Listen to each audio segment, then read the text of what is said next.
Hello Internet, my name is Thijs. I'm a theoretical physicist and mathematician, and it is my personal mission to create the world's first full-body exoskeleton system. Now, this is ambitious, and if it's all possible, I cannot do this alone. So therefore welcome to Nova Machina. It is the 21st of January. I have initiated Operation Mockingjay, which is now running in the background, which means we have some time to study some hardware. Last time we created the forearm and we were able to introduce the wrist rotation. Now we did that by having edges in a somewhat parallel structure. Let's call this a P structure because we're going to use it later. Now what I want to study today is the shoulder. My studies so far seem to suggest that the largest parts of complexity is because of the arm rotation. So doing this essentially, we have the pitch, we have the yaw, and we have the rotation. But we've already solved rotation. Rotation we can solve with a P structure. So I've immediately concluded that we should start with a P structure around the bicep, tricep area. Now, second discussion point is what do we do with the key bone and the shoulder blade. Now the least mobile bone in the shoulder area is the key bone. What my studies have shown is that the key bone seems to be key in being able to use contracting muscles. Remember, we work with artificial muscles that can only contract. We can modify them perhaps with some wiring and let them cause an extending motion, but in its simplest form they are only contracting. Without a key bone, the shoulder would be relatively flimsy and it wouldn't be able to produce all the degrees of freedom in the shoulder with only contracting muscles. So either we choose a path in which we have a key bone-ish thing in the exoskeleton, or we, what I call, go for a route of overfitting, where we just use a ton of actuators, artificial muscles, some of them extending and some of them contracting, to emulate the mobility of the shoulder. I prefer to stick to what the human body has already done. So I'm going to start with the shoulder including a key bone. I think the best way of action for now is to just make the arm from wrist to key bone. And then we'll figure out later what to do with the shoulder blade. Now, in case you're curious, I've been working on an abstract language to draw out these prototypes because always drawing something out in 3 dimensions is very hard. So I've been coming up with my own mathematical language, let's say, to encode what we are doing with an exo system. These lines, they are edges. Some of them will be bent, some of them won't, but that's not what we draw here because that's what we base on the human body as a measurement. A single line is a relatively simple joint. A curve is a rotating joint. A cross is a saddle joint. I think we can figure out a morphology, a way of drawing these things out that's going to be very effective for later production, but also to how to fit these systems to a single body and also how to discuss these prototypes without always having to refer to a 3D model. Yeah. Anyways, hardware mode. I've been making these rings, the rings that go onto the arm. It's the same thing we did for the last prototype. I haven't changed the design yet for the rings, but what I do want to improve is the next step, which is the edges that go in between. So like with the forearm we did last time, we had 2 of these rings, one on the wrist, one here, and these edges were just relatively simple bars of bendable steel with a little fine tuner in the middle. That didn't work once we assembled the lot. I've gone ahead and improved that. So I've created these now tube-like edges, and these are naturally stable in each movement direction. So if I twist to one, for example rotation, it tends to want to restabilize. Same is true for the joints here, which are just super simple tubes, which I realized that a simple tube like this that tends to not want to twist is basically a saddle joint in itself. We've been having this problem that joints do not quite align. Like there might be a mathematical middle point of the motion that, for example, the elbow is making, but that doesn't mean it translates well into mechanics, or at least to line up those sense points, if there is such a thing as sense points, because joints do not quite move the way hinges would move. So something with a bit more flexibility, which at the same time is super simple, like a little tube, might actually do.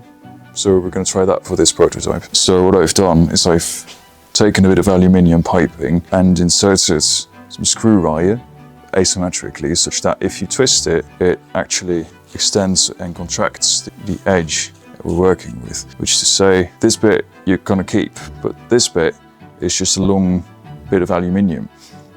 If I want to have one of these edges and I want to cut it to size for my forearm, I only have to be accurate to the inch, because the rest I can just fine-tune out with this little screw wire on the inside. Now, one thing you might imagine with a screw is that if you twist it one way and it is wired in on this side, but it's also wired in on this side, it's just going to move the screw instead of tighten things up or spread things out. The way I solve that is by cutting a little ball end to the screw wire and then letting it just rest in an empty tube with the cap rounded off. And in that tube, I keep a tiny bearing.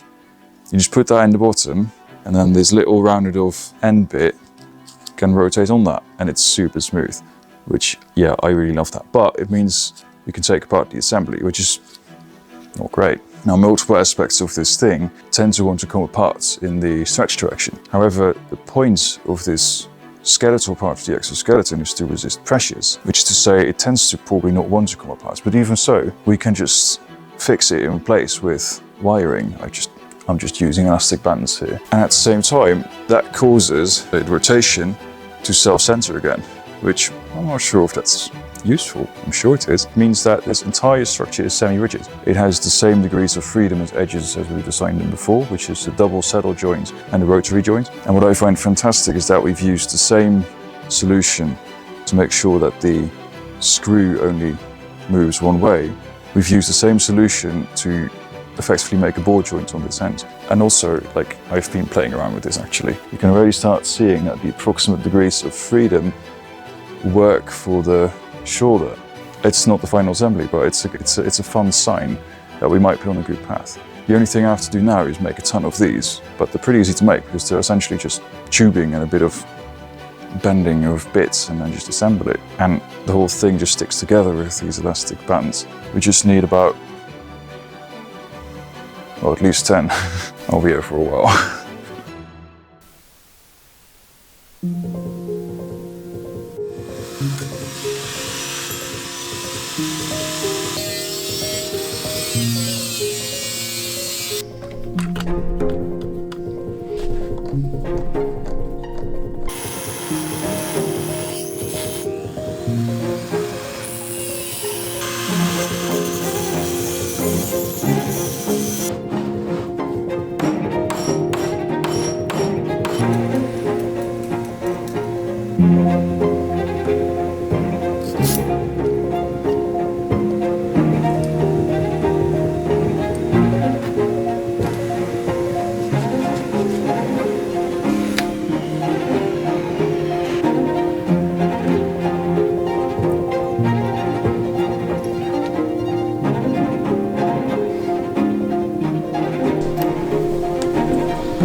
it's about 2:30 in the morning.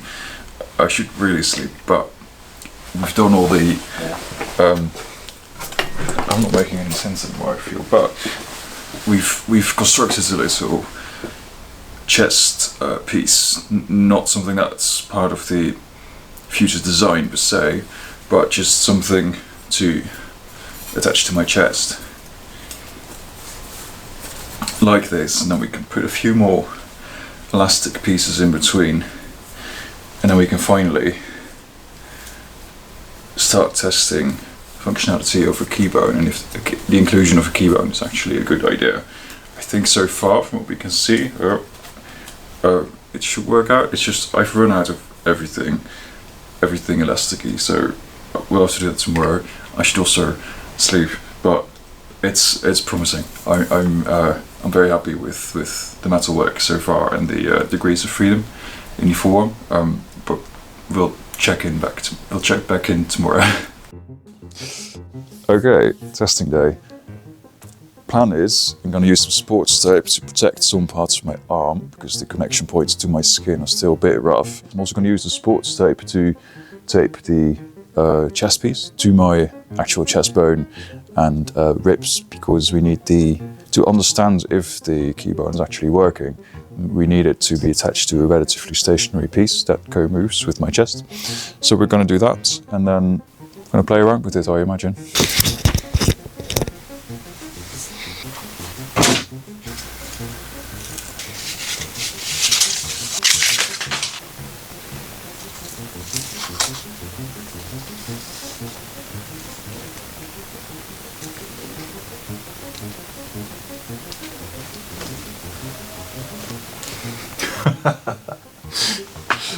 Oh, this is crazy.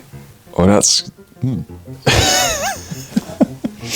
Okay, stop giggling. Okay, so it's on now. It's working remarkably well, actually. The rotation in the wrist is fine. The amount of resistance that I'm feeling with it is a bit large, so we should have these connection pieces be slightly thinner, so that just the plastic deformation is giving a little less resistance. You might have noticed actually in the time-lapse that we changed the design for the edges from a metal cap for the bolt to just a plastic cap. The way in which we figured out the elbow rotation feels perfect, frankly. That little bit of give and take that you have with the tubing allows for that inaccuracy that we've been facing. So in the previous prototype we had the point rotation that really wasn't working well. This feels extremely natural. Now, one thing that I think we should attack next is the closing mechanism. That's still just elastic bands, which works fine. It takes some time, and for now it's a fine solution, but I think once we start trying out applications for the artificial muscles, one thing that we could try to design is a closing mechanism based on those artificial muscles, so that we can automate this. The surface area for contact between my body and the exo body is relatively minimal. You might have seen in a time-lapse that we have started applying these rubber bands on the inside of the rings, of the metal rings, because the metal rings were just ruining my skin, were being quite painful. That's a lot less now, but problem is more surface area. So if we make those a lot bigger, have kind of pads that press against the skin instead of a full metal ring, that might work out. That's a good point of progress. The piece structure around the bicep, that is something that is working wonderfully. There's one thing, we couldn't finish it on this side because I couldn't quite find lines to connect to either the armpit area or perhaps the lower rib.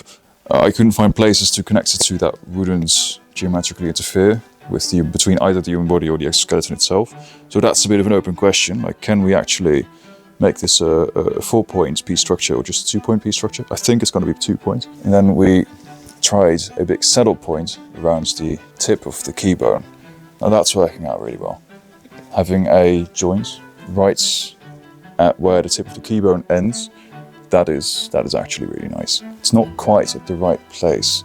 What I should have done is make the keybone with a fine tuner, but it's also a bend piece now, which I think if we give it slightly more distance from the skin and then make it a straight edge with a fine tuner, then the keybone is going to work. The other advantage of combining two of these edge channels on top of the keybone is that We now have one opening left here, and that opening, we can actually use that to connect to the shoulder blade, where we're going to make that, which then completes the mobility of the shoulder.